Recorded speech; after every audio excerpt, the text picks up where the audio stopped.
సుమన్ టీవీలో మీ personal and business promotions కోసం కింది నెంబర్కి కాంటాక్ట్ చేయండి.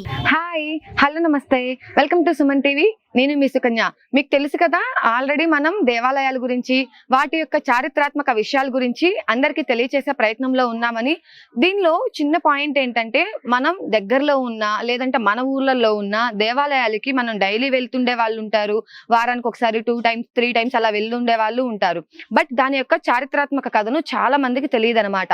అలాగే ఈ రోజు నేను ఉలవపాడులో ఉన్నాను. మనకి కందుకూరికి, ఉలవపాడికి, ఒంగోలు, నెల్లూరు వీటన్నిటికీ కూడా మనకి చాలా అంటే చాలా దగ్గర. అందులో ఉలవపాడు అనగానే మామిడికాయలు ఫేమస్ కాబట్టి ఉలవపాడు కూడా అందరికీ తెలుసు అనమాట. మరి నేనైతే ఆ టెంపుల్ యొక్క పూర్తి చారిత్రాత్మక విషయాల గురించి చెప్పడానికి ప్రయత్నిస్తాను.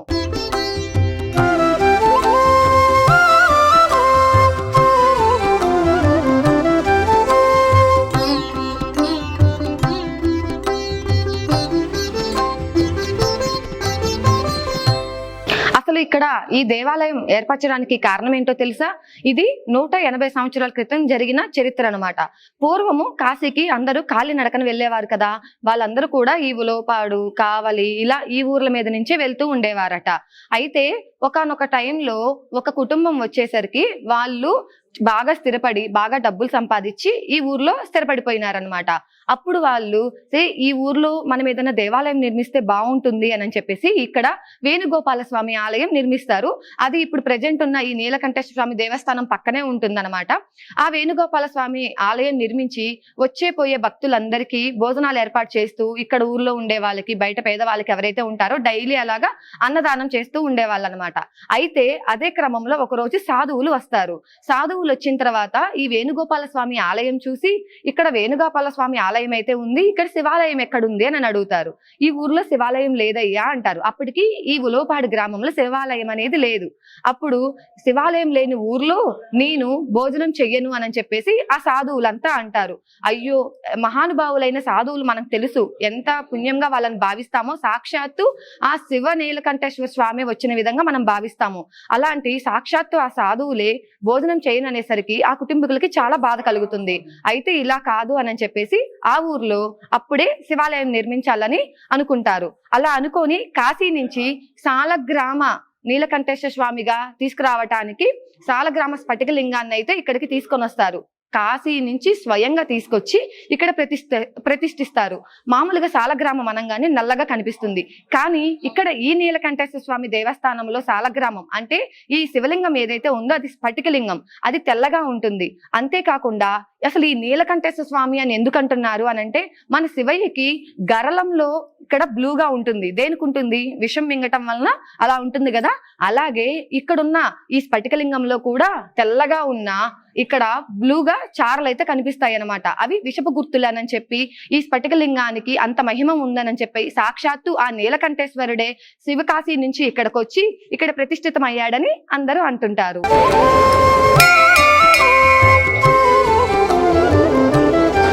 ఎక్కడైనా కూడా శివలింగం నల్లగానే ఉంటుంది. ఇది సాలగ్రామ స్ఫటికలింగం అవటం వలన తెల్లగా ఉంటుంది కదా. నాకు తెలిసినంత వరకు, నేను తిరిగిన దేవాలయాలు చూసినంత వరకు ఎక్కడ కూడా నేను తెల్ల స్ఫటికలింగాన్ని అయితే చూడలేదన్నమాట. ఇక్కడికి వచ్చి అందరూ సంతానం కోరుకున్నా, కాలసర్ప దోషాలు ఉన్నా కూడా ఇక్కడికి వచ్చి ఆ శివయ్యని మొక్కుకుంటే అటువంటి దోషాలు ఏమున్నా కూడా పోతాయి అని చెప్పేసి ఇక్కడ ప్రజల నమ్మిక.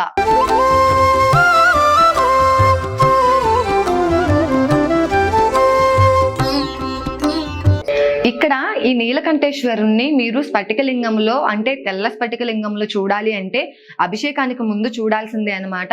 ఇక్కడ స్వామివారికి కుడివైపుగా వీరభద్రేశ్వర స్వామి, ఎడమ వైపుగా పార్వతీదేవి అమ్మవారు ఇక్కడ సాక్షాత్కరిస్తారు.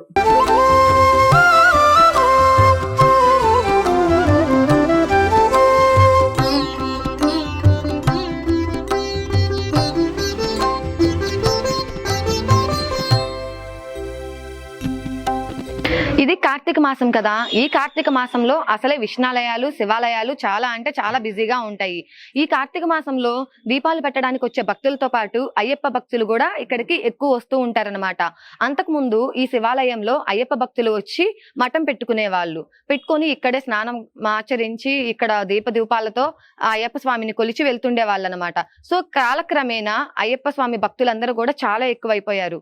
అప్పుడు ఈ పూజారి హేమంత్ గారు ఎవరైతే ఉన్నారో, ఇక్కడ ధర్మకర్తలు, ఆలయ ఆలయ ముఖ్య విశిష్టకులు ఎవరైతే ఉన్నారో వాళ్ళందరితో మాట్లాడి అయ్యప్ప భక్తులు కూడా ఎక్కువయ్యారు.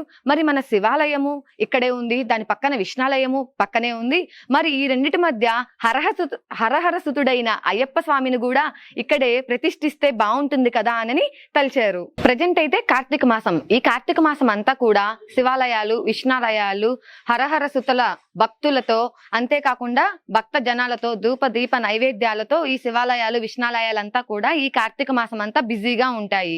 ఈ కార్తీక మాసంలో శివాలయానికి వారితో పాటు మరి అయ్యప్ప భక్తులు కూడా వస్తుంటారు. కాలక్రమేణా ఈ అయ్యప్ప భక్తులు ఈ శివాలయానికి ఎక్కువగా రావటం జరిగింది. ఇక్కడే వాళ్ళు పటాలు పెట్టుకొని, దీపం పెట్టుకొని ఇక్కడే ఉంటూ వాళ్ళతో సేవలు చేసుకుంటూ ఉన్నారు. ఇది గమనించిన ఈ ఆలయ ప్రధాన అర్చకులు హేమంత్ కుమార్ శర్మ గారు, ఇక్కడ అయ్యప్ప విగ్రహం కూడా ఉంటే బాగుంటుంది కదా, ఈ శివాలయంలోనే ఉపాలయం ఒకటి నిర్మిద్దాము అని చెప్పేసి ఈ ఆలయ ధర్మకర్తలతో, ప్రధాన అర్చకులు, ముఖ్య అనుచరులు వీళ్ళందరితో కలిసి ఇక్కడ ఈ ఆలయ ఏర్పాటు చేయాలని అనుకుంటారు. అంతేకాకుండా పక్కన విష్ణాలయము, ఇటు హరహరసుతుడైన అయ్యప్ప స్వామి దేవస్థానము, అలాగే శివాలయము, ఈ మూడు ఒకచోట ఉంటే చాలా బాగుంటుంది కదా, వీళ్ళిద్దరికి ముఖ్యుడు కదా అయ్యప్ప స్వామి అని చెప్పి తలించి దానికి 20/11/2024 కార్తీక బహుళ పంచమి నాడు 9:39 బుధవారం అయ్యప్ప విగ్రహ ప్రతిష్ఠ చేయాలని పూనుకున్నారు. అయ్యప్ప స్వామి విగ్రహం ప్రతిష్ఠించాలి అని నార్మల్ గా అనుకుంటే సరిపోదనమాట, దాని వెనుక ఎంతో అంతరార్థం ఉండాలి. అలాగే ఆయన విగ్రహ ప్రతిష్ఠ చేయాలి అని అంటే అంతే కఠిన దీక్ష కూడా ఉండాలి. నార్మల్ గా 41 రోజుల మండల దీక్ష ఏదైతే ఉంటుందో ఆ అయ్యప్ప భక్తులు ఎంత కఠిన దీక్ష అయితే పాటిస్తారో అంతకన్నా ఎక్కువ కఠిన దీక్ష పాటించి 3 రోజులు నిరంతరామంగా పూజలు నిర్వహించి మొట్టమొదటిగా విఘ్నేశ్వరుని పూజతో ఈ ఆలయం నిర్మించాలని చెప్పి మొదలు పెడతారు. 3 రోజులు 18, 19, 20 ఈ 3 రోజులు ఇక్కడ హోమాలు, విఘ్నేశ్వరుని పూజ, కళ్యాణము అన్ని జరిగిన తర్వాత మరి ఈ రోజైతే మనం చూస్తూనే ఉన్నాము, పంచలోహాలతో అయ్యప్ప స్వామి విగ్రహ ప్రతిష్ఠ అయితే కన్నుల విందుగా జరిగిందనమాట. మరి ఈ 3 రోజుల నుంచి కూడా ఈ టెంపుల్ అంతా కూడా భక్త జన సందోహాలతో, హోమాలతో, పూజలతో మరి ఇక్కడ ఈ టెంపుల్ అంతా కూడా కలకల్లాడుతూ ఉంది. మీరు డైరెక్ట్ గా చూస్తున్నట్లయితే మరి ఈ కార్తీక మాసంలో మరి అయ్యప్ప స్వామి విగ్రహ ప్రతిష్టని చూడటము, ఆ హోమంలో పాల్గొనటము, ఆ కళ్యాణంలో పాల్గొనటం అంతా కూడా మన అదృష్టంగా భావించాలి. మరి ఈ అయ్యప్ప స్వామి చుట్టూ కూడా ఇక్కడ మరి ఒకవైపు వినాయకుడు, ఒకవైపు కుమారస్వామి, మరి వెనక భాగం అయితే మాలికాపురత్తమ్మ, అలాగే హరిహరసుతుడు శివకేశవులు కలిసిన విగ్రహాన్ని కూడా ఇక్కడ ఏర్పాటు చేయటం గణనీయం. ఈ ఆలయం 180 సంవత్సరాల క్రితంది అయినందువలన ఇప్పటికీ కూడా ఈ 180 సంవత్సరాల నుంచి ఆ వంశస్థులు ఎవరైతే ఉన్నారో వారే దీని ధర్మకర్తలుగా, అలాగే దీనిలో కార్యక్రమాలలో ఎటువంటి ముఖ్య కార్యక్రమాలైనా కూడా వాళ్ళే ఇక్కడ అనుసరిస్తూ వస్తున్నారు. ఇప్పుడు దీనిలో మీకు ఒక ముఖ్యమైన విషయం, చాలా ఇంట్రెస్టింగ్ అయిన విషయం నేను చెప్తానన్నమాట. ఇక్కడ కనిపిస్తుంది కదా ఈ చెట్టు కూడా 180 సంవత్సరాలు అయిందంట. ఇక్కడ శివాలయం నిర్మించి ఎన్ని సంవత్సరాలు అయితే అవుతుందో ఈ చెట్టుకు కూడా అలాగే 180 సంవత్సరాలు అవుతుందంట. ఏంటి ఈ చెట్టు, దీని స్పెషాలిటీ ఏంటి? అదేముంది, నార్మలే కదా, కొన్ని చెట్లు ఉంటుంటాయి కదా అంతకాలం అని అనుకుంటున్నారా? అలా అనుకుంటే పొరపాటే. ఎందుకంటే దీనిని నాగమల్లి చెట్టు అని చెప్పేసి అని అంటారంట. ఈ నాగమల్లి చెట్టుకి విశిష్టత ఏంటో తెలుసా? మీరు చెట్టు మొత్తం చూడండి, చెట్టు మొత్తం కూడా ఎక్కడ పువ్వులు అనేవి కనిపించవు. మామూలుగా పువ్వులు కానీ, కాయలు కానీ చెట్టు కొమ్మలకి లేదంటే ఆకులకి ఇలా డిఫరెంట్ గా వాటి రకాలను బట్టి పూస్తూ ఉంటాయి కదా. కానీ ఈ నాగమల్లి చెట్టుకి ఈ వేర్లు, ఈ బెరడు ఏదైతే ఉందో వాటికి ఫస్ట్ కాయలు కాసి ఆ తర్వాత పువ్వులు పూస్తాయట.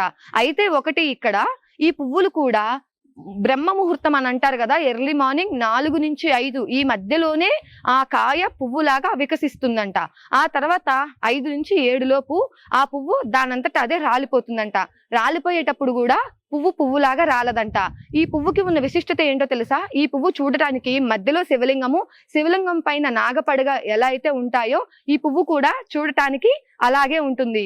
ఇది రాలిపోయేటప్పుడు రెక్కలుగా మధ్యలో ఆ శివలింగం ఆకారం ఏదైతే ఉందని చెప్తున్నామో దాని పరంగా అలాగా విడివిడిగా రాలిపోయి కింద పడిపోతుందంట. అయితే ఇక్కడ ఇంకో ముఖ్యమైన విషయం ఏంటో తెలుసా? ఈ 180 సంవత్సరాల నుంచి కూడా ఒక్క రోజు కూడా ఈ చెట్టుకి పువ్వు లేకుండా ఉండదట.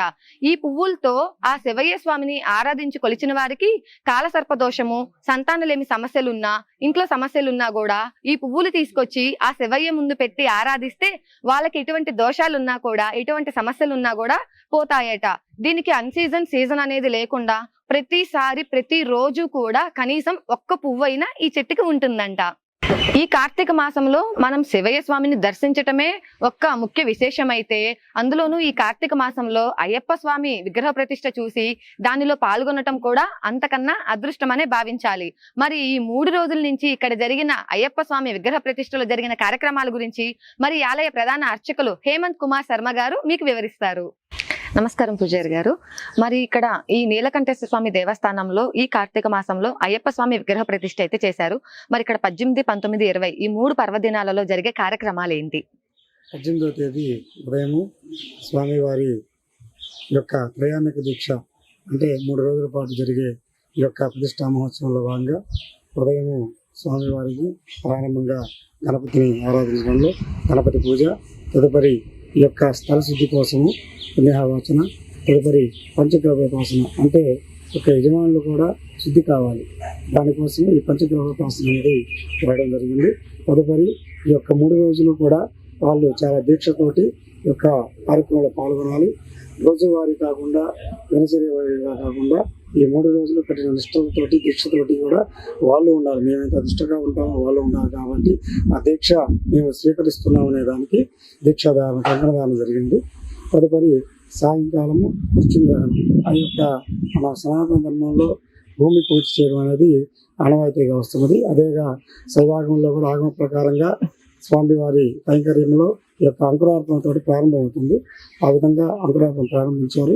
తదుపరి అగ్ని ప్రతిష్ఠ అంటే హవనం యొక్క మనం దీపారాధన ఎలా చేస్తాం, ఒక అగ్నిపెట్టి వెలిగించడం కాకుండా ఈ యొక్క కృత్రిమంగా కాకుండా సహజ సిద్ధంగా ఈ యొక్క అగ్ని అనేది ధ్వనించడం చేసి స్వాగతం వల్ల ఆ యొక్క జ్వాలతోటి అగ్ని ప్రతిష్ఠ వేయడం జరిగింది. తదుపరి హవనములు ఈ యొక్క స్వామివారి స్వామివారి యొక్క మూలమూర్తుల కింద స్వామివారి యొక్క వచ్చే భక్తుల యొక్క కోరికలు అనేది నెరవేరాలంటే యంత్రబలం ఉండాలి. దానికి అనుష్ఠానం అంటే ఆ యొక్క జపశక్తి కోసము ఈ యొక్క వచ్చిన ఆజ్ఞకులందరూ కూడా జపాలు చేసి ఆ యొక్క అనుష్ఠానంగా చేశారన్నమాట. ఆ యొక్క జపానుష్ఠానము హవనములు జరిగి 18వ తేదీ 19వ తేదీ ప్రయాణిక దీక్షలో 2వ రోజుగా ఉదయము మళ్ళీ యథావిధిగా విఘ్నేశ్వర పూజ, పుణ్యావాచనం, పంచగ్రహోపాసనం జరిగింది. తదుపరి ఈ యొక్క సర్వదేవతా హవనములు అంటే ఈ యొక్క దేవాలయంలో ప్రధానమూర్తి ఎవరైతే ఉన్నారో ఆ నీలకంఠేశ్వర స్వామి, ఆ యొక్క దేవాలయంలో ఉపాలయం కాబట్టి ప్రధానమూర్తిని ఆరాధించిన తర్వాతే ఆ యొక్క పరివార దేవతలందరూ కూడా పూజ చేయడం జరుగుతుంది. కాబట్టి దానిలో భాగంగా స్వామివారి ప్రధానమూర్తులకి ఆవాహనము, వాళ్ళకి మరి హవనములు, తదుపరి సాయంత్రము జలాదివాసం. అధివాసములు అంటే స్వామివారికి ఈ యొక్క మనం తల్లి గర్భంలో ఉన్న శిశువు ఎలా అయితే ఉత్పత్తి పెరుగుతారో అదేవిధంగా ఆ యొక్క వచ్చిన బింబాన్ని పవిత్రత కావాలి. ఆ పవిత్ర ఎలా వస్తుందంటే జలము, క్షీరము, ధాన్యము వీటన్నిటితో కూడా శుద్ధి చేస్తారు. ఆ యొక్క అధివాసాల్లో కారణంగా 19వ తేదీ జలాదివాసం నిర్మించి ఆ యొక్క స్వామివారి మూర్తులన్నీ కూడా జలంలో పెట్టేసేసి తర్వాత ఆ యొక్క స్వామివారి విగ్రహాలని గ్రామోత్సవం చేయడం జరిగింది. 20వ తారీఖు 20వ తేదీ ఉదయము యథావిధిగానే గణపతి పూజ, పుణ్యవాచన. ఈ యొక్క స్వామివారిని అయితే ఏ యొక్క ప్రదేశంలో మనం ప్రతిష్ఠ చేస్తున్నామో ఆ యొక్క పీఠాలన్నిటికీ కూడా గత్తన్యాసం అంటారు. మన శంకుస్థాపన ఎలా చేసుకుంటామో ఆ యొక్క పెట్టే యొక్క పీఠము కూడా శుద్ధి కావాలి. వాటిని శుద్ధి చేసి ఆ యొక్క భక్తులు తెచ్చుకున్న నవరత్నాలు, పంచలోహములు వాటన్నింటినీ కూడా భక్తులు వాళ్ళ సహస్రాలతోటి వేయడం జరిగింది. తదుపరి ముహూర్తానికి 9:39 యంత్రానుష్ఠానం యంత్రం ప్రతిష్ఠ చేయడం జరిగింది. తర్వాతి బ్రహ్మ ప్రతిష్ఠ, తర్వాతి మహాకుంభాభిషేకం జరిగింది. ఇంతటితోటి స్వామివారి ప్రతిష్ఠా మహోత్సవం దిగ్విజయంగా. ఈ శివాలయంలో 180 సంవత్సరాల తర్వాత మరి అయ్యప్ప స్వామి విగ్రహ ప్రతిష్ఠ అయితే చేశారు. మరి ఇప్పుడు అనుకోకుండా ఈ విగ్రహ ప్రతిష్ఠ చేయడానికి గల కారణం ఏంటి ఇన్ని సంవత్సరాల తర్వాత? ఇది ఇప్పుడు అనుకున్నది కదమ్మా, మా పూర్వీకులు అంటే నేను 3వ తరం, మా తండ్రి గారు, తర్వాత మా అన్నగారు, తర్వాత మేము ఒక వంశపారంచకర్తంగా నిర్వహిస్తూ వస్తున్నాము. మాకు తెలిసిన చిన్నప్పటి నుంచి కూడా ఇక్కడ అప్పటికి శబరిమలకి పోయేంత వెసులుబాటు ఉండేది కాదు కాబట్టి అక్కడ రేరుగా పోతూ ఉండేవాళ్ళు. అప్పటి నుంచి కూడా సుమారుగా ఒక 10 మంది 5 మంది కూడా ఇక్కడ పీఠం ఏర్పాటు చేసుకొని అక్కడ నుంచి కూడా ఈ యొక్క స్వామివారి దీక్షలు చేసుకుంటూ ఈ యొక్క అన్నసంతర్పణలు కానీ జరుపుకుంటూ కూడా చేసుకుంటూ వస్తున్నారు. కాలక్రమేణా అందరూ కూడా ఇప్పుడు వెసులుబాట్లు ఎక్కువైనాయి. అయినప్పటికీ ఇప్పటికీ కూడా ఆ ఆనవాయితీ పోకుండా చేసుకుంటాము. విశేషం ఏంటంటే ఈ యొక్క శివాలయంలో నవగ్రహాలు ఉండటం చేత ఈ గ్రామంలో చుట్టుపక్కల ఉండే పల్లెటూళ్ళందరూ కూడా ప్రధాన అయ్యేసరికి ప్రతి ఒక్క భక్తులు కూడా అయ్యప్ప స్వామి దీక్ష చేసిన వాళ్ళు ఖచ్చితంగా ఉదయం రావడము, ప్రతిరోజు కూడా ఎక్కడ లేని విధంగా ఉదయాన్నే స్వామివారి 3 గంటలకి ఏకోజామ కార్తీక మాసం ప్రత్యేకంగా అభిషేకాలు నిర్వహించి 6 గంటలకు ప్రధాన ఆర్తిస్తాము. ఆ యొక్క ప్రధాన ఆర్తి స్వీకరించి ఈ యొక్క భక్తులందరూ కూడా స్వాములందరూ కూడా ఇక్కడ దీక్షలు చేసుకుని కార్తీక మాసం 41 రోజు కూడా అన్నదాన కార్యక్రమం చేస్తున్నాం. ఇంత ప్రాముఖ్యంగా చేసుకుంటున్నాం కాబట్టి ఆ స్వామివారు అక్కడ పక్కన విష్ణుమూర్తి వేణుగోపాల స్వామి, ఇది శివుడు నీలకంఠేశ్వర స్వామి, మధ్య హరిహరమూర్తి ఇద్దరికీ కూడా ఏకకాలంలో శివాలయం వచ్చిన వాళ్ళు విష్ణువు కూడా పూజిస్తారు. వీళ్ళిద్దరికీ పూజించే భక్తులు కూడా ఇక్కడ ఉన్నారు కాబట్టి ఏకకాలంలో ముగ్గురిని కూడా పూజించే భాగ్యం కలుగుతుందనే ఒక ఆలోచన సంకల్పంతో చేశాము. దీనికి గ్రామ ప్రజలు కానీ ధర్మకర్తలు కానీ ఇతరులందరూ కూడా చాలా సహకరించారు. ఈ ఛానల్ వరకు చాలా సహకరించారు. థ్యాంక్ యూ స్వామి. మరి చూశారు కదండి, ఈ 3 రోజులు అయ్యప్ప స్వామి విగ్రహ ప్రతిష్ఠ అయితే అంగరంగ వైభవంగా జరిగింది. నార్మల్ గా అయ్యప్ప స్వామి దర్శనం చేసుకోవాలన్నా, శబరిమల వెళ్లాలన్నా, అయ్యప్ప దీక్షను మండల రోజులు పఠించాలన్నా కూడా చాలా కఠోర నియమాలు కావాలి. మరి ఈ ఆలయ ప్రధాన అర్చకులకే 3 తరాలు పట్టిందంట ఈ శివాలయంలో అయ్యప్ప స్వామి విగ్రహ ప్రతిష్ఠ చేయడానికి. మరి ఈ అయ్యప్ప స్వామి విగ్రహ ప్రతిష్ఠ చేయడానికి 3 తరాలు పట్టింది అని అంటే మనం ఆలోచించుకోవాలి ఆ పరమాత్ముని సహాయం ఎంత కావాలో. మొత్తానికైతే సక్సెస్ఫుల్ గా ఈ 3 రోజులు చక్కటి కఠోర నియమాలతో అంగరంగ వైభవంగా భక్తుల సహాయ సహకారాలతో మరి ప్రతిష్టనైతే చూసాం కదా. మరి మాతో పాటు మీకు కూడా ఈ భాగ్యం కలిగించినందుకైతే మాకు చాలా సంతోషంగా ఉంది. మరి ఈ కార్తీక మాసంలో మాకు కూడా అయ్యప్ప స్వామి దర్శన భాగ్యం కలిగింది. అలాగే ఈ ఆలయ చరిత్ర గురించి మనం తెలుసుకున్నాము. అలాగే నాగమల్లి చెట్టు గురించి, దీని చుట్టూ ఉన్న ఉపాలయాల గురించి కూడా చాలా చక్కగా తెలుసుకున్నాం కదా. మరి మీకు కూడా ఈ అవకాశం కలిగించినందుకు నాకైతే చాలా సంతోషంగా ఉంది. మరి ఇలాంటి అప్డేట్స్ కోసం చూస్తూనే ఉండండి సుమన్ టీవీ. కెమెరామ్యాన్ చందుతో నేను మీ సుకన్య.